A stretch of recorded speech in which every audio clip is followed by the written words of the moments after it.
Rajnath Singh ji, thank you very much. Thank you very much for speaking to me on Frankly Speaking. और पिछली बार जब हम मिले थे इस प्रोग्राम पे अप्रैल 2013 में, तो आपने एक बात कही थी. आपने कहा था कि talking about the seniors of the BJP, you said that we must take them into confidence and work together. मगर आज अगर कोई बीजेपी की हालात देखे, अगर खबर देखें पिछले कई दिनों में, तो लगता है कि बहुत ही एक तरह से फूट हो गई है. There's a divide at the top level of the BJP. Why has this happened? Do you regret it? मैं ऐसा मानता हूं कि जो हमारे सीनियर लीडर्स हैं, मैं अपनी तरफ से पूरी कोशिश करता हूं कि कॉन्फिडेंस में लेने की, और कॉन्फिडेंस में लेने में भी कामयाबी मुझे हासिल होती है, और सबका सहयोग भी मुझे पूरी तरह से प्राप्त होता है.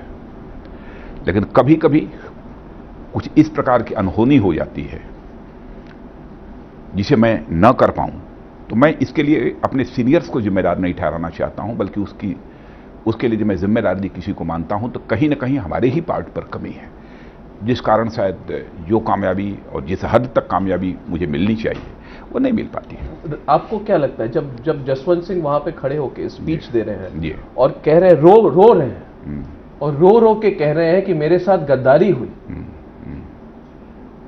और आपका नाम लेके आप पर एक्यूजेशन डाल रहे हैं कि मेरे साथ गद्दारी हुई, तो आपको कैसा लगता है? आप तो पार्टी के अध्यक्ष हैं. नहीं, देखिए, बचपन से ही जो मेरे माँ और पिता ने सिखाया है, जो संस्कार दिया है, उन्हीं संस्कारों का निर्वाह मैं अपनी पॉलिटिकल लाइफ में भी करने की पूरी कोशिश मैं करता हूं. और मैं कोशिश करने की जरूरत नहीं पड़ती, बल्कि वह मेरे एक नेचर का एक पार्ट हो गया है. वो कि हमसे कोई बहुत बड़ा व्यक्ति यदि हमारे बारे में कुछ अपशब्दों का प्रयोग करे अथवा जो कुछ भी ये कहे, तो मैं उसे विनम्रतापूर्वक मैं स्वीकार करता हूं. क्या आपने धोखा दिया? मैं कभी, क्या आपने जसवंत सिंह को धोखा दिया? उन्होंने कहा कि उन्होंने धोखा दिया और गद्दारी की. उन्होंने ये कहा, जसवंत सिंह जी ने, कि आपने उन्हें कहा था कि 8 मार्च को अनाउंसमेंट हो जाएगा उनके नाम का, और फिर 8 मार्च और 19 मार्च के बीच में उनको he was kept hanging, he was not told, and then you told him he is not going to be given the seat. मैं वो इनवर्बेटम आपको मैं बतलाना चाहता हूं. उन्होंने मुझसे चर्चा की थी कि मैं वार्ड बेर से मैं चुनाव लड़ना चाहूंगा. मैंने कहा था कि मैं वहां की चीफ मिनिस्टर से, वहां की स्टेट यूनिट से भी मैं बात करूंगा, और फिर जिस भी फोरम पर बात करने की आवश्यकता होती है, मैं सबसे मैं बात करूंगा. यह बात मैंने कहा था, और उसके बाद जो बात मुझे करनी चाहिए सभी से मैंने बात की. सबके मन में जसवंत सिंह जी के प्रति बेहद एक सम्मान था, लेकिन कुछ ऐसे पॉलिटिकल कंपल्सन्स होते हैं जिन कंपल्सन्स के चलते सबके चाहते हुए भी उनका टिकट नहीं हो पाया. और मुझे यह कंपल्सन क्या होती है? आरएसएस से दबाव? नहीं, आरएसएस का वसुंधरा राजे की. देखिए, अब क्या होता है इलेक्शन कमेटी में अथवा किसी के टिकट के बारे में डिसीजन करते समय क्या क्या बातें सामने आई हैं, उन सब सारी चीज़ों की डिटेल जाकर चर्चा करने का कोई मैं औचित्य नहीं समझता हूं, और मुझे करना भी नहीं चाहिए. लेकिन इतना भी मैं कहना चाहूँगा कि चाहते हुए भी और दिल की गहराइयों से भी चाहते हुए भी वो टिकट श्री जसवंत सिंह जी के लिए संभव नहीं हो पाया. उसकी पीड़ा हमको भी है, पार्टी के सारे हमारे लोगों को उसकी पीड़ा है. लेकिन यह भी हम लोगों ने तय किया था कि उनकी सीनियरिटी का, उनके टैलेंट का, उनकी एफिशिएंसी का भारतीय जनता पार्टी निश्चित रूप से पूरा का पूरा सदुपयोग करेगी. मगर आपने सुषमा स्वराज की बात को क्यों नहीं मानी? अब सुषमा स्वराज ने कहा है कि एक तरह से एक असाधारण निर्णय है, और उन्होंने क्वेश्चन किया है इसको, ओपनली क्वेश्चन किया है. राजनाथ, सुषमा स्वराज की बात, सुषमा स्वराज ने तो जसवंत सिंह के लिए बोला, उन्होंने कहा होगा मीटिंग में कि उन्हें टिकट मिलना चाहिए, तो उनके बात को क्यों नकारा गया? अरुणो, मैं ये तो नहीं बतला सकता हूं कि सुषमा जी ने क्या कहा, किसने क्या कहा, और इसकी चर्चा मुझे करनी भी नहीं चाहिए. लेकिन सुषमा जी ने जो यह बात कही ना कि कुछ असाधारण निर्णय जो होते हैं वो असाधारण परिस्थितियों में लेने पड़ते हैं, तो मैं समझता हूं कि यह अपने में परफेक्ट है. मेरा सवाल आपसे यह है कि सुषमा स्वराज ने, क्या राजनाथ सिंह जी, सुषमा स्वराज ने जसवंत सिंह के लिए बात कही? क्या उन्होंने कहा मीटिंग में कि मैं जसवंत सिंह को चाहती हूं कि उन्हें टिकट मिले? क्या उन्होंने ये बात पार्टी में कही या नहीं? पार्टी प्रेसिडेंट होने के कारण हमारा यह धर्म है, किसने क्या कहा, किस फोरम पर कहा नहीं कहा, किस रूप में कहा, इसे हमें पब्लिक नहीं करना चाहिए. मगर सेंट्रल इलेक्शन कमेटी में मीटिंग सेंट्रल इलेक्शन कमेटी की मीटिंग क्यों नहीं हुई जसवंत सिंह को लेकर? मैं ये बताना चाहता हूं, why was that meeting avoided? मैं इतना ही कहना चाहूंगा कि राजस्थान का विषय सेंट्रल इलेक्शन कमेटी में डिस्कस हुआ था। जसवंत सिंह के टिकट को लेकर सेंट्रल इलेक्शन कमेटी में बस मैंने कहा कि पूरा राजस्थान के हर सीटों पर डिस्कशन सेंट्रल इलेक्शन कमेटी में हुआ था, जिसमें सुषमा स्वराज भी थी, अरुण जेटली भी कौन था कौन नहीं था इसकी मैं चर्चा नहीं करूंगा, मगर ये तो मान के चलेंगे वहां पे कई सारे सदस्य हैं, वहां पे राजनाथ सिंह जी आपको लेके, अनंत कुमार, ज्वाल आराम, विनय कटियार, सब लोग हैं।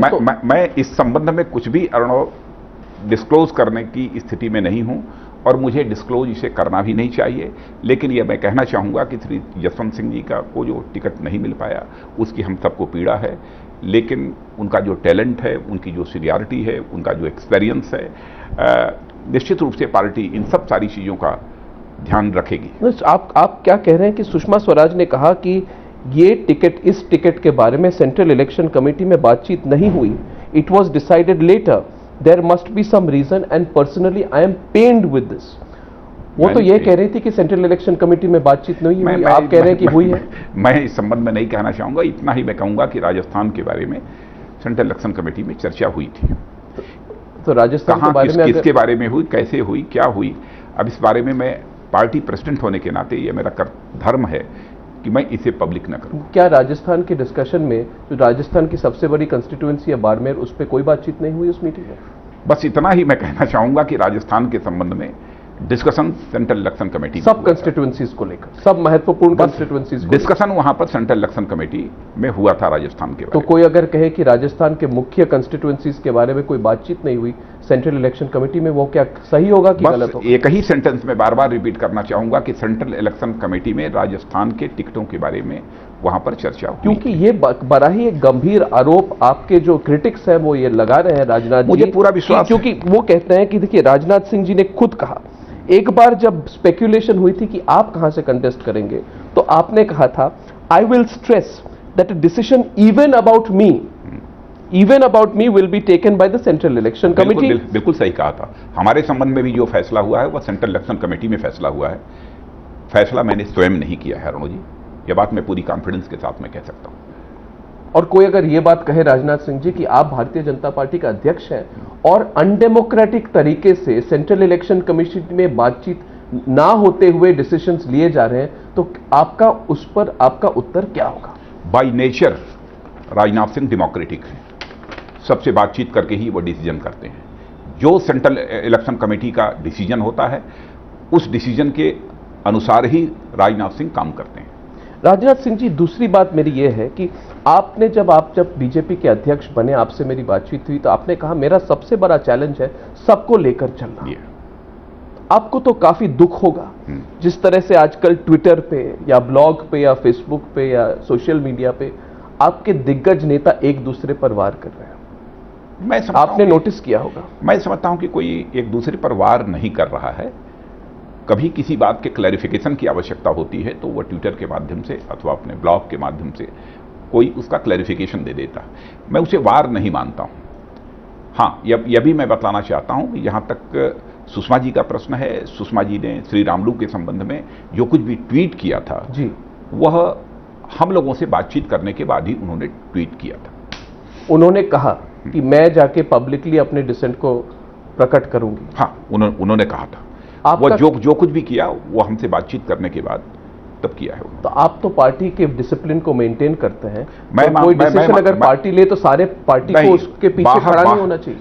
बाहर क्या बोलना चाहिए क्या नहीं बोलना चाहिए आज तक उन्होंने कभी कुछ नहीं कहा है। सुषमा जी ने भी, सुषमा जी ने इस संबंध में कुछ ऐसी मजबूरियां थी जिसके कारण उन्हें यह बोलना आवश्यक था, क्योंकि बराबर मीडिया में उस मुद्दे को लेकर उन्हें डिफेम करने की कोशिश की जाती रही है, तो उनका यह बोलना आवश्यक था। तो अपने किसी सीनियर कोलीग की इमेज पर कोई आंच न आने पावे, इसे ध्यान में रखते हुए मैंने उनसे कहा था कि नहीं, आप इसे आप ट्वीट कर सकती हैं, और यह बात उन्होंने सेंट्रल इलेक्शन कमेटी में भी कही। आपको नहीं लगता वो आपको अपोज कर रही थी? उनका ट्वीट ये था, एक मिनट मैं ट्विटर 2 पढ़ देता हूं। I am opposed to the alliance or merger of BSR with BJP. I have conveyed to Rajnath Singh ji, BJP must not permit this. ये पहले डिसीजन से पहले, डिसीजन के बाद वो कहती हैं I want to make it absolutely clear that Sri Ramulu has been admitted despite my stiff opposition. तो एक तरह से तो ये माना जा सकता है कि वो अपने पोजीशन पर वो अपने पोजीशन को रख रही है, जिससे पार्टी कॉम्प्रोमाइज हो जाता है। देखिए, कई बार ऐसा हुआ है कि लोगों की डिफरेंस ऑफ ओपिनियन, चाहे पार्लियामेंट्री बोर्ड की बैठक हो अथवा सेंट्रल इलेक्शन कमेटी की बैठक हो, रहती है किसी इशू पर, लेकिन एक बार डिसीजन हो जाने के बाद लोग उसे पार्टी का मानते हैं। मगर वही मैं बता रहा हूं, लेकिन यह केस कुछ रेयर है। रेयर इसलिए है, उन्होंने पूछा कि इस संबंध में आप सभी लोग जानते हैं कि हमारे ऊपर किस तरीके से मीडिया में सब सारी चीजें उछली हैं, उसके कारण जो है मैंने अपने को हर्ट फील किया है। तो उस समय मैंने कहा कि इस चीज को यदि आप चाहें तो इसे पब्लिक कर सकती हैं, इसलिए सुषमा जी ने उसे पब्लिक किया था। So you would say this should be the exception, it should not be the rule. ये एक्सेप्शन है, ये रूल नहीं बननी चाहिए ना, रूल बन ही नहीं सकता, रूल है ही नहीं, लेकिन यह एक्सेप्शन है। और इसके लिए मैंने स्वयं उन्हें कहा। मगर अगर दिग्गज नेता अगर ये मान के चलें कि कल हम भी इस डिसीजन से हम सहमत नहीं है, हम भी जाके ट्विटर पे जाके कुछ कहेंगे, तो आप क्या चाहेंगे? या तो प्रेसिडेंट के ऊपर निर्भर करता है कि किसको पब्लिक करने की वो परमिशन देता है अथवा किसको परमिशन नहीं देता है। मैं कहता हूं कि इसकी परमिशन मैंने दी थी। क्या आप ऐसे परमिशन देते रहेंगे? कई लोग, कोई सवाल ही नहीं है बार बार परमिशन देने की, लेकिन मैं समझता हूं कि इसे मैं आवश्यक समझ रहा था, ताकि हमारे एक सीनियर कोलीग की इमेज पर किसी भी सूरत में कोई आंच न आने पाए, कोई किसी प्रकार का साइन ऑफ इंटरोगेशन लगाने के बारे में सोचे भी ना। But it's exception, it's not going to become a rule, no doubt it is. Arun Jaitley और सुषमा स्वराज के बीच में कोल्ड वॉर चल रहा है। कोई कोल्ड वॉर नहीं है, वार है ही नहीं, कोल्ड हो अथवा हॉट हो। Why are you being diplomatic? मैंने डिप्लोमेटिक नहीं है, जो You मैं कह रहा हूं वो सच है।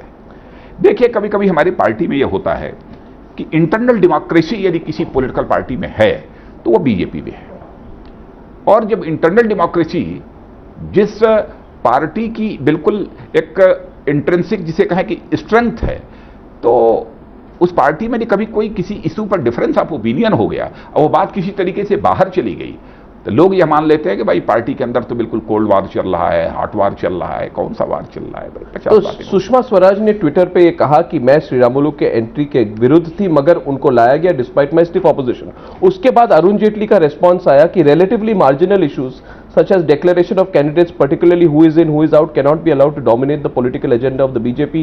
They divert attention from the core issues of governance. हर बार सुषमा स्वराज का एक बयान आता है, एक पॉइंट ऑफ व्यू आती है, मीडिया रिपोर्ट्स आते हैं, उसके बाद अरुण जेटली का दूसरा पॉइंट ऑफ व्यू आता है। जसवंत सिंह पे अरुण जेटली ने कहा पीपल शुड, जैसे एक अखबार ने कहा, grin and bear it, they must not question the party.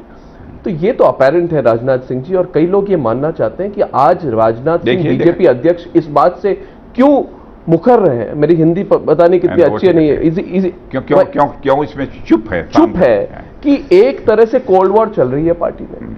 आप जब तक अपने आप को असर्ट नहीं करेंगे तो कोल्ड वॉर तो चलती रहेगी। देखिए, आप अच्छी तरह जानते हैं कि मैं कितना असर्ट करता हूं, क्या करता हूं। जहां असर्ट करने की जरूरत होती है वहां पर असर्ट करता हूं। There is a feeling you have given a long rope. No, you are being lenient. No, you have not. जहां पर जो करने की जरूरत होती है करता हूं।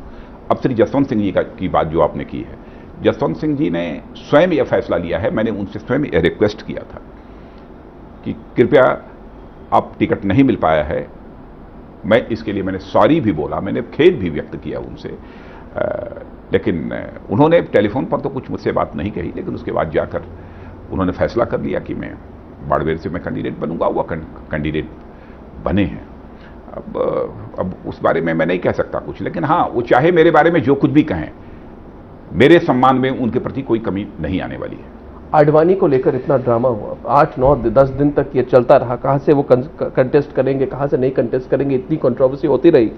आप उस समय चुप क्यों थे? आपने उन आडवाणी जी के नाम को पहले ही लिस्ट में डिक्लेयर क्यों नहीं कर दिया? देखिए, ऐसा है, पहली लिस्ट का जहां तक सवाल है, पहली लिस्ट में केवल महाराष्ट्र के लोगों की लिस्ट आई थी हमारे सामने, ये प्रपोजल आया था महाराष्ट्र के लोगों का।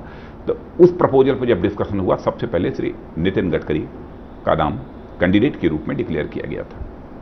उसके बाद जिन जिन स्टेट्स का आता गया, उसके बाद सुषमा जी का आया, मध्य प्रदेश सुषमा जी का डिक्लेयर हुआ, उसके बाद पंजाब का आया, अरुण जी का डिक्लेयर होना था, अरुण जी का हुआ, और फिर मेरा आया, क्योंकि पहले पार्टी अध्यक्षों में मेरे नाम का भी तो डिक्लेरेशन नहीं हुआ उस समय। ठीक है, मान लेते हैं आपकी बात सही है कि पहले लिस्ट में आने की कोई बात नहीं है, मगर नरेंद्र भाई हमारे प्राइम मिनिस्टर कैंडिडेट है, उनके नाम का डिक्लेरेशन नहीं हुआ। मगर नरेंद्र मोदी और एलके आडवाणी के बीच में टेंशन तो था। उसके कारण ही तो डिले हो रहा है। मैंने देखा है नरेंद्र भाई के मन में बराबर अडवाणी जी के प्रति सम्मान रहा है, और मैं पूरी तरह से आश्वस्त हूं कि नरेंद्र भाई के मन में तो हर बार स्टेटमेंट्स क्यों बदल रही थी एल के आडवाणी के कैंडिडेचर को लेकर? पहली बार एल के आडवाणी ने पब्लिकली स्टेट किया कि मैं गांधीनगर से कंटेस्ट करना चाहता हूं। उन्होंने कहा कि मेरा नाम निकला नहीं है, मैं कंटेस्ट करना चाहता हूं। उसके बाद आपने एक स्टेटमेंट दी, फिर पार्टी ने कहा कि वो गांधी नगर से उम्मीदवार बनेंगे। फिर आपने एक स्टेटमेंट दी, आपने कहा कि it is the unanimous view of the party that he should choose very contest from. तीन बार उसी व्यक्ति के बारे में जो आपके प्रधानमंत्री के उम्मीदवार थे पिछले इलेक्शन में इतना टेंशन हो रहा है। सबको तो पता है राजनाथ सिंह जी की इसकी कारण यही है कि आडवाणी और मोदी के बीच में एक तरह से बहुत ही ज्यादा तनाव बन चुका है। देखिए, जो कुछ भी मैंने कहा वही ऑथेंटिक है कि आडवाणी जी जहां से लड़ना चाहें वो लड़ सकते हैं, और इसके बारे में हमारी नरेंद्र भाई से भी बात हुई थी। नरेंद्र भाई ने मुझसे कहा कि मैं तो चाहूंगा कि आडवाणी जी हमारे इस गुजरात से ही वह चुनाव लड़ें, गुजरात से उनका बहुत ही पुराना रिश्ता है। लेकिन इसी बीच श्री कैलाश जोशी, जो कि भोपाल से सांसद थे, मध्य प्रदेश से, वो मुझसे मिलने के लिए आए थे। तो उन्होंने बताया कि अपने स्वास्थ्य के बारे में और सब सारी चीज़ों के बारे में। तो मैंने भी कहा कि नहीं, बात सही है, इस समय आपको चुनाव नहीं लड़ना चाहिए। तो उसके बाद वो आडवाणी जी से मिलने गए, तो आडवाणी जी को उन्होंने कहा कि वैसे भोपाल की भी सीट है, आप चाहें तो यहां से भी चुनाव लड़ सकते हैं। उसके बाद से यह चर्चाओं का दौर यह प्रारंभ हुआ था, और इस कारण थोड़ा 2-3 दिनों तक यह कंफ्यूजन बना रहा। आरएसएस लेकिन हम लोगों का यह फर्म डिसीजन था कि आडवाणी जी जहां से भी चुनाव लड़ना चाहेंगे, आडवाणी जी वहीं से चुनाव लड़ेंगे। लेकिन आपने देखा कि बाद में आडवाणी जी ने स्वयं ही कहा, भोपाल का प्रस्ताव और गांधीनगर दोनों का आने के बाद उन्होंने कहा कि मैं चुनाव गांधीनगर से ही, क्योंकि वो मसल फ्लेक्सिंग कर रहे थे। आडवाणी जी ये दिखा रहे थे कि मैं किसी पे, एक मिनट, मेरा जो इंटरप्रिटेशन है, आडवाणी जी मसल फ्लेक्सिंग नहीं करते। नहीं, वो तो पॉलिटिकल बात है, मगर वो दिखा रहे थे कि मैं किसी पे निर्भर नहीं हूं। I am not dependent on anyone. I am not even dependent on Narendra Modi. It is Narendra Modi who wants me to contest from Ahmedabad. He was making a point. My question to you, Rajnath Singh ji, आज ये situation क्यों है Bharatiya Janata party में, जहां पे आपके एक बड़े दिग्गज नेता आपके प्रधानमंत्री के उम्मीदवार के साथ एक तरह से साइकोलॉजिकल वॉर कर रहे हैं? कोई साइकोलॉजिकल वॉर नहीं है आडवाणी जी के हमारे प्राइम मिनिस्टर कैंडिडेट के साथ, कोई साइकोलॉजिकल वॉर नहीं है। मैं समझता हूं कि कभी किसी बात पर यदि कोई किसी विषय को लेकर यदि कोई चर्चा होती है, वो चीज यदि किसी तरीके से बाहर चली जाती है तो अनावश्यक एक हाइप क्रिएट करने की कोशिश की जाती है। हर बार एक कोई नहीं है कि, और मैं समझता हूं कि नरेंद्र भाई का बेहद सम्मान आडवाणी जी के प्रति है, और आडवाणी जी का भरपूर आशीर्वाद नरेंद्र भाई को प्राप्त है। यह सब सारी कंट्रोवर्सी जो चल रही थी, यदि दोनों के बीच बहुत अधिक दूरी होती तो मैं समझता हूं कि नरेंद्र भाई उनका विश्वास, उनका आशीर्वाद प्राप्त करने के लिए उनके घर नहीं आते। सब तो पॉलिटिकल सिंबलिज्म होती है। नहीं, पॉलिटिकल सिंबलिज्म नहीं है ये ग्राउंड रियलिटी। हम पार्टी को केवल पार्टी की तरह नहीं चलाना चाहते, बल्कि परिवार की तरह चलाना चाहते हैं। और मैं बतलाना चाहता हूं, परिवार में और मैं आज मैं यह बात भी, परिवार में फूट होती है। मैं जब हमारी एज 26 ईयर्स की थी, उस समय मुझे पार्लियामेंट का टिकट मिला था। 7 दिनों तक कन्विसिंग हुई थी, नॉमिनेशन फाइल हुआ था, पार्टी से अथॉरिटी लेटर मिल गया था, सारी सीटें उस समय उत्तर प्रदेश की जीत रही थी, जनता पार्टी उस समय थी। ज्यों ही लास्ट डेट जो होती है विड्रॉल की, रिटर्निंग ऑफिसर ने मुझे वो बुलाया। मैं ज्यों ही सिंबल लेने के लिए रिटर्निंग ऑफिसर के पास पहुंच रहा हूं, तब तक किसी अर्दली ने एक फैक्ट्स की कॉपी लाकर उस रिटर्निंग ऑफिसर के सामने रख दी और ये कहा कि राजनाथ सिंह का अथॉरिटी लेटर कैंसिल हो चुका है और ये फकीर अली अंसारी का अथॉरिटी लेटर आया है। तुरंत वह रिटर्निंग ऑफिसर भी चौंक गया, डिस्ट्रिक्ट मजिस्ट्रेट के पास गया, बातचीत करने के बाद आकर उसने सारी बोल दिया मुझे कि आपके अथॉरिटी लेटर का कैंसिलेशन ऑर्डर आ गया है, फकीर अली अंसारी चुनाव लड़ेंगे। और मैं वहां पर इतना ज्यादा लोगों के अंदर आक्रोश था, वाराणसी कलेक्ट्रेट की बात मैं आपको बतला रहा हूं, इतना आक्रोश था कि लोगों ने मुझे पकड़ लिया कि नहीं, चुनाव इंडिपेंडेंट लड़ना है।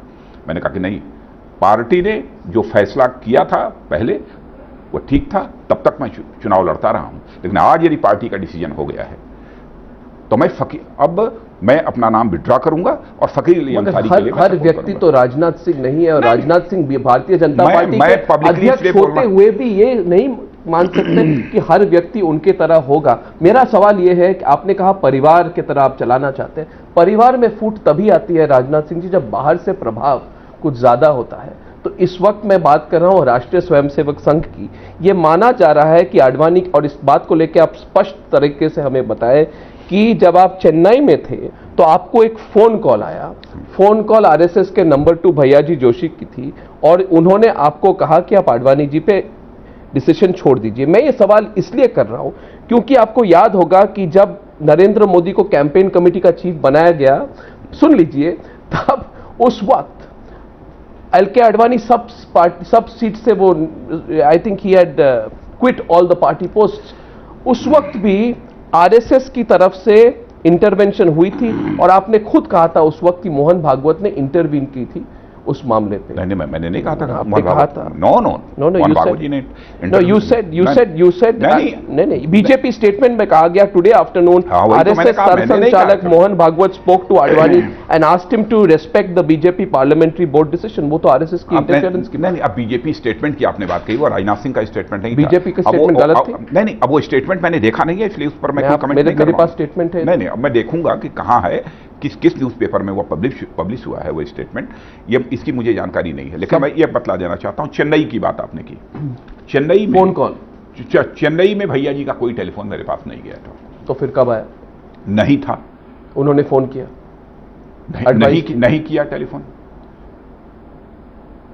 और जहां तक मेरी इंफॉर्मेशन है कि बात हुई, मेरी इंफॉर्मेशन ये है कि नरेंद्र मोदी, नितिन गडकरी और मोहन भागवत एक फ्लाइट में गए दिल्ली से नागपुर, उनके बीच में बातचीत हुई, उसके बाद आपके साथ कांटेक्ट? हमारी कोई उनके साथ बातचीत नहीं हुई। हमारी बात नरेंद्र भाई के साथ हुई। नरेंद्र भाई ने यह कहा कि अध्यक्ष जी, दोनों स्थानों से प्रपोजल आया है, गांधीनगर और भोपाल, बेहतर यह होगा, और मैं चाहता भी इस बात को हूं कि आडवाणी जी हमारे गांधीनगर से ही चुनाव लड़ें। ये ऑफिशियल लाइन है? ऑफिशियल लाइन नहीं है, ये जो सच है वही लाइन है। आरएसएस की दबाव आप पर है? इंटरफेरेंस? पहले भी देखिए, इस बात को मैं क्लैरिफाई कर चुका हूं कि आरएसएस कभी भी प्रेशर बिल्डअप नहीं करता है।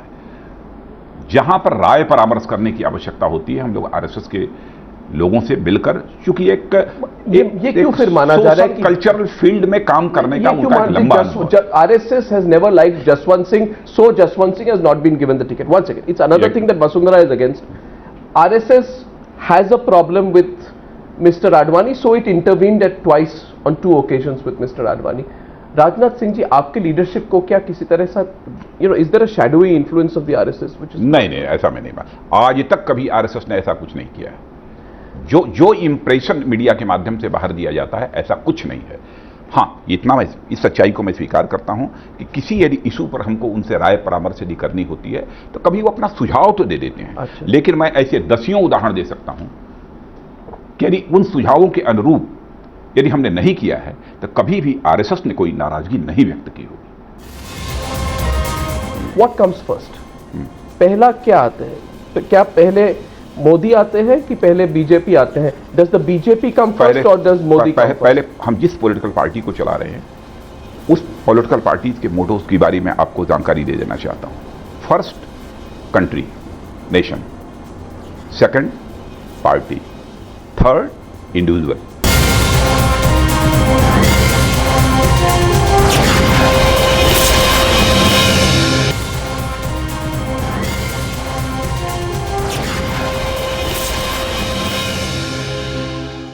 भाजपा सरकार और मोदी सरकार, ये कंफ्यूजन क्या है? एक तरह से क्या बात है, भाजपा और मोदी को अलग करके क्यों देखा जा रहा है? नहीं, कोई अलग करके नहीं देख रहा है। मुझे आश्चर्य हुआ, क्या आप ये कह रहे हैं कि मोदी सरकार और भाजपा सरकार? मुझे अड़ो आश्चर्य हुआ कि कल अनावश्यक उसे हाइप क्रिएट की जा रही है। हाइप क्या है उसमें? अब ऐसा है कि जो हमारे साथ जो व्यक्ति रहता है उसने ट्वीट कर दिया जी, अथवा वो क्या मामला था, या तो फेसबुक पर था या क्या था, कैसे था, पूरे उस डिटेल में जाने की मैंने कोई जरूरत नहीं समझी है उसमें। फिर उसके बाद उसे लगा कि 1-2 लोग अनावश्यक वो कर रहे हैं, तो फिर दूसरा एक ट्वीट कर दिया। कहा उसने, मैंने पूछा क्यों ऐसा क्या? मैंने बीजेपी और मोदी ये दोनों लोग एक दूसरे से अलग नहीं किए जा सकते। और आज नरेंद्र भाई मोदी यदि हमारे प्राइम मिनिस्टर कैंडिडेट हैं, ये बीजेपी पार्लियामेंट्री बोर्ड का डिसीजन है, तो इन दोनों लोगों को अलग करके को देखा जाता है। मुझे तो यानी कि you are saying that Modi equals BJP. One minute, Modi equals BJP, BJP equals Modi? नहीं, सब एक दूसरे के, माने हम बीजेपी के हैं, पॉलिटिकल दृष्टि से यदि देखा जाए तो हम ये नहीं कह सकते कि हमारा एग्जिस्टेंस, पॉलिटिकल एग्जिस्टेंस, वो केवल हमारे कारण है। हमारा यदि पॉलिटिकल एग्जिस्टेंस है तो बीजेपी के कारण है, इंक्लूडिंग मोदी। ने सारे लोग जितने भी बीजेपी में हैं, मोदी को आइसोलेट करके हम क्यों देखें? नहीं, बट बीजेपी कम्स और मैं नरेंद्र भाई, Rajnath Singh ji, tell me one thing honestly, what comes first? पहला क्या आता है? क्या पहले मोदी आते हैं कि पहले बीजेपी आते हैं? Does the BJP come first और डज मोदी कम फर्स्ट? पहले हम जिस पॉलिटिकल पार्टी को चला रहे हैं उस पॉलिटिकल पार्टीज के मोटोज की बारे में आपको जानकारी दे देना चाहता हूं। First country, nation, second party, third individual. And that logic applies to the BJP as well? बिल्कुल, सभी के लिए। So it's the party first and then the individual? Then individual. नहीं, first nation, second party, third individual. So in that sense that cannot change even if there is an emphasis on Modi Sarkar. For the BJP, No. it's the BJP first and then the Modi. यह तो हम लोगों ने निर्णय किया है, जिसे prime minister candidate के रूप में प्रोजेक्ट किया है हमने। बट नेचुरल है कि हम उसको हाईलाइट करने की कोशिश करेंगे, क्योंकि गुजरात के चीफ मिनिस्टर के रूप में भी जैसा परफॉर्मेंस रहा है, सब छोड़िए, राजीव गांधी फाउंडेशन ने भी उसकी सराहना की है। मगर तो ये बताइए हम क्यों ना उस अपने प्राइम मिनिस्टर कैंडिडेट को हाईलाइट करें? So my question to you is that today you are saying on the frankly speaking interview, Rajnath Singh ji, कि कोई भी कल अगर भाजपा की सरकार हो तो without doubt 100% it will be a Modi सरकार। नहीं, इसमें कहीं दो राय नहीं है। बीजेपी की गवर्नमेंट बनेगी जी तो प्राइम मिनिस्टर नरेंद्र भाई मोदी होंगे, इसमें कहीं दो मत नहीं है। और कोई भी बाहर से कोई अगर कहे कि हम आपको सपोर्ट करेंगे, समर्थन करेंगे, मगर हमारी शर्त है कि वो नरेंद्र मोदी नहीं हो सकते, तो क्या आप उस पर चर्चा भी कर सकते हैं? ऐसे हालात ही नहीं पैदा होंगे। यह तो हाइपोथेटिकल क्वेश्चन हो गया। 272 प्लस का टारगेट है हम लोगों का, और आज जैसे हालात सारे देश भर में पैदा हो रहे हैं और जैसा समर्थन भारतीय जनता पार्टी और नरेंद्र भाई के प्रति बढ़ रहा है जी, मैं ये कह सकता हूं कि अगली जो सरकार बनेगी उसमें बीजेपी को क्लियर मेजॉरिटी मिलेगी। लेकिन हमारे जो एनडीए के एलाइज होंगे उनका पार्टिसिपेशन जो होना चाहिए वो निश्चित रूप से उनका पार्टिसिपेशन न्यायसंगत तरीके से। Question to you is that therefore you are saying that anyone who wants to support the BJP government or be part of an NDA, because allies grow, NDA can also become bigger, will have to accept Narendra Modi as the Prime Minister. That's a precondition. ये तो पहले से तय हो चुका है। It's a precondition. ये तो एनडीए का डिसीजन है कि नरेंद्र भाई मोदी प्राइम मिनिस्टर होंगे। तो उस पे कोई केवल बीजेपी का डिसीजन नहीं है, एनडीए का डिसीजन है। Is that a decision which changes depending on whether you are above 272 or under 272? नहीं, हम तो above 272 रहेंगे। मगर नंबर्स के साथ ये डिसीजन बदल सकते हैं। ये तो हाइपोथेटिकल क्वेश्चन है। मगर नंबर्स के साथ वो डिसीजन बदल सकते हैं। हाइपोथेटिकल क्वेश्चन है। क्यों हाइपोथेटिकल? बार यही दोहराना चाहूंगा, सारे सर्वेज ये कह रहे हैं कि 210 220 मिल सकते हैं। बीजेपी ने, एनडीए ने जिसे प्राइम मिनिस्टर कैंडिडेट घोषित किया है वही प्राइम मिनिस्टर होगा, इसको मैं बार दोहरा। डिस्पाइट whatever the numbers, जो नहीं, डिस्पाइट वो नंबर क्यों 272 से कम होना ही नहीं है। नहीं, होने की बात नहीं, मगर सर्वेस तो दिखा रहे हैं कि ये तो काल्पनिक प्रश्न हो गया, ये हाइपोथेटिकल क्वेश्चन इसे बोलते हैं। तो हाइपोथेटिकल कोई ये पूछेगा कि सरकार ही न बने तो आप क्या करेंगे, इसका क्या जवाब हो सकता था? हाइपोथेटिकल क्वेश्चन से रिप्लाई नहीं। पोटेंशियल एलाइज है, बड़े रीजनल पार्टी से, वो सब कह रहे हैं कि they are not really criticising the BJP one, but they are very opposed to Mr. Modi. अब यह कोई बात नहीं कह पाएगा। आपने देखा होगा कि ये लोक जनशक्ति पार्टी श्री रामविलास पासवान की, श्री रामविलास पासवान एनडीए गवर्नमेंट के पहले ऐसे कैबिनेट मिनिस्टर थे जिन्होंने कि 2002 के राइट के बाद रिजाइन किया था, लेकिन अब स्वयं उनकी पार्टी एनडीए की एलआई बन चुकी है। उनका कंपल्शन और आपका डिस्परेशन है। इसका कंपल्सन? उनका कंपल्शन है। कंपल्सन नहीं, उन्होंने महसूस किया, उन्हें टिकट्स नहीं मिल रहे थे कांग्रेस और आरजेडी के। सीबीआई ने इंक्वायरी की उस मामले की, सुप्रीम कोर्ट के सुपरविजन में एसआईटी ने उसकी जांच की। जांच करने के बाद जो है मोदी जी को पूरी तरह से क्लीन चिट दे दिया। तो अब इससे बड़ी जांच इस देश में और कौन सी हो सकती है? मगर कोई तो आप चेक्स और बैलेंसेस आप एक बताइए मुझे, किसी भी इशू पर कोई कुछ भी बोले आपके पार्टी के बारे में कल तक, और आज आप उनको पार्टी में ले लेंगे, जैसे कि जगदम्बिका पाल, आप मुझे इनका नाम कह रहे हैं क्या? रामविलास पासवान। जगदम्बिका पाल ने कहा कि 2002 के जो राइट्स है they are state sponsored terrorism. और उन्होंने ये भी कहा कि मोदी के बारे में उन्होंने कहा Modi can go to any level of communalism to remain chief minister of Gujarat. अब वो क्रॉसओवर करके आगे उनको आपने टिकट भी दे दी। आपने उन्हें आपने उनको पूछा कि क्या वो अपने स्टेटमेंट पर लेकिन आपने देखा कि बाद का उनका स्टेटमेंट क्या था? उन्होंने कहा कि इस समय देश को भारतीय जनता पार्टी की आवश्यकता है। नहीं, मगर वो तो अलग बात है, मगर जिस तरह से उन्होंने स्टेट स्पॉन्सर टेररिज्म और यह भी कहा कि Congress led UPA government Congress इस देश की जनता के एक्सपेक्टेशंस पर खरी नहीं उतर पाई है, इसलिए देश की यह मांग है कि बीजेपी की गवर्नमेंट बननी चाहिए और नरेंद्र मोदी भारत के प्रधानमंत्री बनने चाहिए, इसलिए मैं भारतीय जनता पार्टी की काफी क्रिटिसिज्म हो रही है कि कौन से कंपल्शंस को लेके लोग को टिकट दिया जा रहा है। मेरा सवाल यह है प्रमोद मुथालिक टिकट को और भारतीय जनता पार्टी में एंट्री। एक मिनट, दूसरी बात है राजनाथ सिंह जी विनेबिलिटी की बात कही जाती है। मेरा सवाल आपसे ये है केवल विनेबिलिटी के आधार पर हमारे यहाँ डिसीजन नहीं होता। प्रमोद मुथालिक को तो टिकट पार्टी में आप वो अंदर आ गए, आपके फॉर्मर चीफ मिनिस्टर उनके साथ में जगदीश शेट्टर, जो ही जानकारी प्राप्त हुई आपने देखा उसके बाद पार्टी ने तुरंत ये फैसला कर दिया। मगर जिस व्यक्ति को आपके पार्टी ने एक आतंकवादी के नाम पे कहा था, जिनको आपने you had described him as a terrorist, his actions, उन्हीं को पार्टी में ले लेना 2-3 साल के अंदर, उससे एक यह जो कुछ भी हुआ था स्टेट लेवल पर हुआ था। सेंटर को जो ही इस बात की जानकारी मिली आपने देखा कि उस डिसीजन को स्टेट को विड्रॉ करना पड़ा। यानी कि आपके स्टेट लीडर्स पर आपका कोई कंट्रोल नहीं है? क्या उन्होंने पूछा नहीं था? क्या वो यदि विड्रॉ उन्होंने किया तो कंट्रोल होने के कारण ही तो विड्रॉ किया। मैं कैसे विड्रॉ करता? ये भी कहा जा सकता है कि अंदर लाने की कोशिश की, जब मीडिया में एक्सपोज हुआ फिर उन्हें वापस नहीं, ये जानकारी आप मीडिया में एक्सपोज न होता, इसकी जानकारी मिल जाती, तब भी हम लोग जो है स्टेट यूनिट को यही कहते कि किस आधार पे लोगों को टिकट दिया जा रहा है, कि वो क्या नरेंद्र मोदी के साथ है कि खिलाफ है? मेरा सवाल यह है हरीन पाठक को लेकर, अहमदाबाद से 7 बार मेंबर ऑफ पार्लियामेंट रह चुके हैं राजनाथ सिंह जी। देश के सारी जनता आज देख रही है, आप उन्हें ये कहिए, बताइए कि एक फिल्म स्टार है परेश रावल, उनमें ये क्या खूबी है लोगों को रिप्रेजेंट करने में जो एक 7 बार चुने गए मेंबर ऑफ पार्लियामेंट में नहीं है?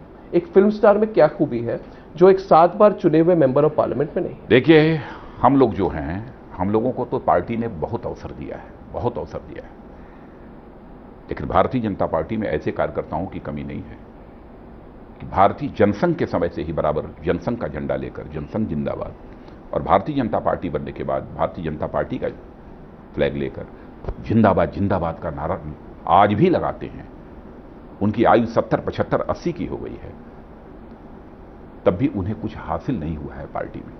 पार्टी की विचारधारा, पार्टी के कार्यक्रम, इसके प्रति उनका कमिटमेंट, उनका डेडिकेशन आज भी बना। एक बॉलीवुड के एक्टर को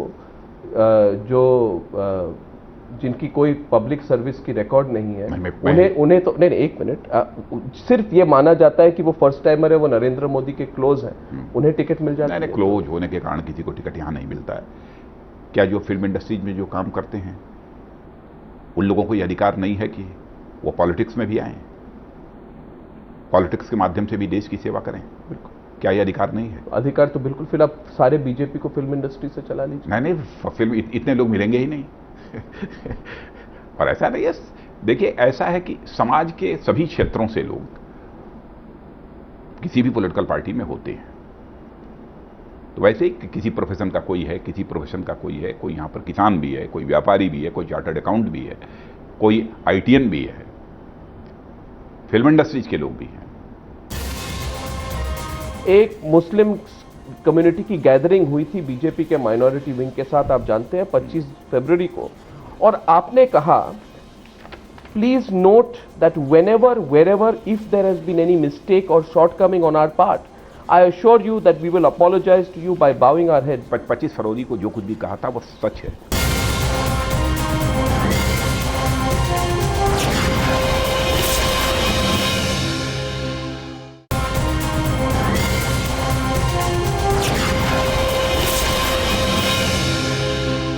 येदियुरप्पा पे आपने कॉम्प्रोमाइज क्यों कहा? कॉम्प्रोमाइज नहीं किया। आपने कॉम्प्रोमाइज नहीं किया। आपने कॉम्प्रोमाइज क्योंकि मैं देखिए राजनाथ सिंह जी, आपके हर एक स्टेटमेंट ने, आपको हर एक स्टेटमेंट को, हर एक इंटरव्यू को, आपके हर एक पब्लिक स्टेटमेंट को मैं काफी फॉलो करता हूं। तो एक स्टेटमेंट है 25 जनवरी 2013, राजनाथ सिंह जी ने कहा I will ensure that anyone facing charges which are prima facie substantiated will not be allowed to hold a post and will even be denied a ticket because India is facing a crisis of credibility in politics. तो ये crisis of credibility कहाँ चली गई जब आपने येदियुरप्पा को जिस समय येदियुरप्पा जी पर चार्ज लगा था उस समय वो चीफ मिनिस्टर थे। जो ही प्राइमा फेसिया केस उनके अगेंस्ट बना उसके बाद ही उन्होंने चीफ मिनिस्टरशिप से रिजाइन कर दिया और रिजाइन करने के बाद वो पार्टी में बने हुए थे। पार्टी से उन्हें बाहर नहीं निकाला गया था, वह स्वयं फिर पार्टी में आए तो पार्टी ने उसे स्वीकार कर लिया है। उनको ना तो हमने चीफ मिनिस्टर बनाया ना तो उनको लीडर ऑफ अपोजिशन बनाया। तो 20 करोड़ रुपए के घूस लेने के चार्जेस हैं उनके खिलाफ, मिसयूज ऑफ ऑफिस के चार्जेस हैं जिसके कारण कई 100 करोड़ रुपए का घाटा हुआ स्टेट सरकार को। क्या इस बात पर कोई आपको विडंबना नहीं है उनको लेते? देखिए बहुत सारे चार्जेस बहुत सारे लोगों पर रहते हैं, लेकिन इस संबंध में मैं कोई क्लैरिफिकेशन नहीं देना चाहता हूं। लेकिन हमारे यहां किसी भी व्यक्ति के ऊपर यदि कोई चार्ज लग है और प्राइमा फेसिया केस उसके अगेंस्ट बन जाता है तो वह कॉन्स्टिट्यूशनल पोस्ट होल्ड नहीं करेगा। और अभी मामला उनका सब जुडिस है। मैं समझता हूं कि जजमेंट की हमको प्रतीक्षा करनी चाहिए। परसेप्शन देखिए, आप you are a political pragmatist. One of the things we said, you are political pragmatist and you get people together. मगर अगर भारतीय जनता पार्टी के जो फॉलोअर्स हैं वो आपसे पूछे और जो फॉलोअर्स नहीं है वो भी आपसे पूछे। अच्छा जी, जिसे मैं आपसे कहना चाहता हूं 2002 से लेकर 2014 तक जितने पॉलिटिकल अटैक नरेंद्र भाई के ऊपर हुए हैं, मैं समझता हूं कि इंडियन पॉलिटिक्स में किसी भी व्यक्ति के ऊपर इतने पॉलिटिकल अटैक्स नहीं हुए हैं। लेकिन आपने देखा 12 वर्षों तक केस चलने के बाद अंततोगत्वा उन्हें क्लीन चिट मिल गई है कि नहीं मिल गई? अगर नरेंद्र जी जरूर, मैं आपसे उल्टा अगर ये पूछूं कि आपने कहा क्लीन चिट मिली है, अगर उन्हें क्लीन चिट नहीं मिलती होती क्या आप उनको प्रधानमंत्री के उम्मीदवार बनाते? अरे क्लीन यानी उनको क्लीन चिट मिली है इसलिए आप उनको प्रधानमंत्री के उम्मीदवार बना रहे हैं। आपको फेथ था, मगर एक लीगल प्रोसेस से हम लोग पूरी तरह से कॉन्फिडेंट थे कि क्लीन चिट मिलनी ही मिलनी है। तो फिर मेरा सवाल आपसे यह है कि 10 मार्च को आप और बादल साहब मिलकर अभय चौटाला जी से मिले। मेरा सवाल आपसे यह है, 10 मार्च को आप बादल और राजनाथ सिंह मेट अभय चौटाला ऐसी बात तो नहीं। Okay, but there is a view that you are working together. There is a possible alliance with the INLD. कौन? With the INLD. नहीं, इस समय तो हमारा इंडियन नेशनल लोग, इस समय तो हजका के साथ हरियाणा में हमारा अलायंस नहीं, मगर पॉसिबल अलायंस के बारे में तो बातचीत हुई है आपकी? कोई बात नहीं हुई। इस समय हो सकता है, इस समय हमारा अलायंस हजका के साथ नहीं, हो सकता है। मैं हाइपोथेटिकल क्वेश्चंस की रिप्लाई नहीं करता हूं। जो पॉसिबिलिटी है उसको आप हाइपोथेटिकल कह रहे हैं। डीएमके के साथ नरेंद्र मोदी को प्रेज किया। यदि होगा उस समय आपके द्वारा यदि क्वेश्चन किया जाएगा तो मैं उसकी रिप्लाई करूंगा। उस वक्त क्या आप क्यों नहीं कहते कि जिस पार्टी में 2G के प्राइम अक्यूज्ड ए राजा है उन्हें टिकट मिला है, उनके साथ आपके कोई संपर्क नहीं हो सकते हैं? ए राजा जिनके उनके साथ बिल्कुल नहीं है, ना हो भी नहीं सकता। ना बिल्कुल नहीं है। INLD के साथ भी नहीं हो सकता है। किसके साथ? INLD के साथ, क्योंकि ओम प्रकाश चौटाला और अजय चौटाला तो जेल में है इन कनेक्शन विद मैं पहले ही क्लैरिफाई कर चुका हूं कि बीजेपी लेड एनडीए को क्लियर मेजॉरिटी हासिल होने जा रही है, इसलिए यह सब सारे क्वेश्चंस अपने में हाइपोथेटिकल हैं। हाइपोथेटिकल क्वेश्चंस की हम रिप्लाई नहीं करना चाहते।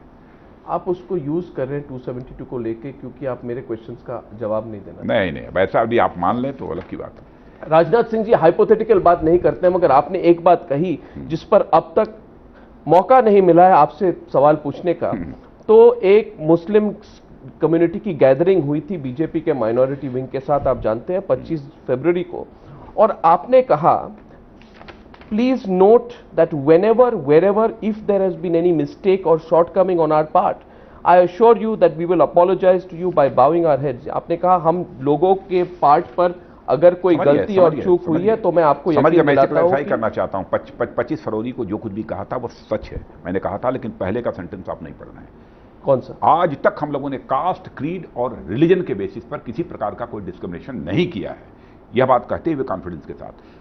और यदि कभी इन फ्यूचर यदि हम लोगों से कहीं भी किसी जाति, किसी पंथ अथवा किसी मजहब, किसी धर्मावलंबी के साथ यदि कोई गलती भी हो जाएगी तो उस गलती के लिए हम शीश झुकाकर क्षमा मांगने को तैयार हैं। यह बात मैंने कही। सारे कितने मुस्लिम कम्युनिटी के लीडर्स ने यह कहा है एक तो गुजरात और दूसरा बाबरी मस्जिद की जो डेमोलिशन हुई थी, एक मिनट, क्या वो गलती नहीं थी कि चूक नहीं थी जो सेंटिमेंट बनी थी उस वक्त, जिसके कारण से कारसेवक जाके बाबरी मस्जिद को तोड़ के उन्होंने उसको निशाना बनाया? क्या आपको नहीं लगता है राजनाथ सिंह जी की वो चूक थी, वो गलती थी?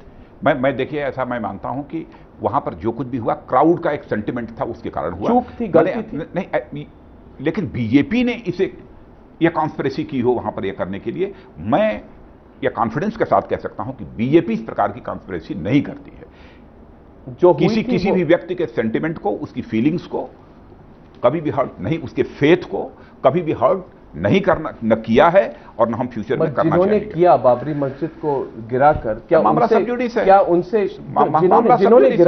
जिन्होंने गिराया, जो जिन लोगों ने, व्यक्तियों ने जाके वहां पे उन्होंने तोड़ा, क्या उनसे गलती हुई, क्या उनसे चूक हुई? देखिए, ये सवाल सबसे बड़ी बात मैं कहना चाहता हूं, मैं किसी को गलत अथवा किसी को सही मैं सीधे नहीं ठहरा सकता जब मामला सबजुडिस हो। जैसे आपने देखा गुजरात के मामले में, क्या बहुत सारे लोगों की सजा नहीं हुई है? जो हिंदू कम्युनिटी के हैं उनकी सजा नहीं हुई है? क्या हम लोगों ने रोका है उसे? उनमें मैं समझता हूं कि यह भी केस इस समय सबजुडिस है।